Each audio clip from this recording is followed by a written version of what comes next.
Аягөз Тачен бағытында теміржол желісін салу көзделіп отыр.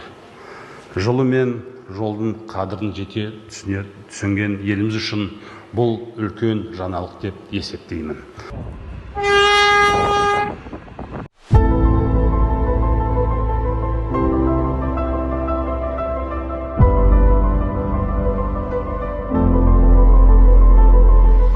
Құрметті Әлихан Асханұлы, бүгін Қазақстан темір жолы ұлттық компаниясы мемлекет басшысы Қасым-Жомарт Кемелұлы Тоқаевтың тапсырмасымен Бақты Аягөз теміржол құрылысын бастауға дайын.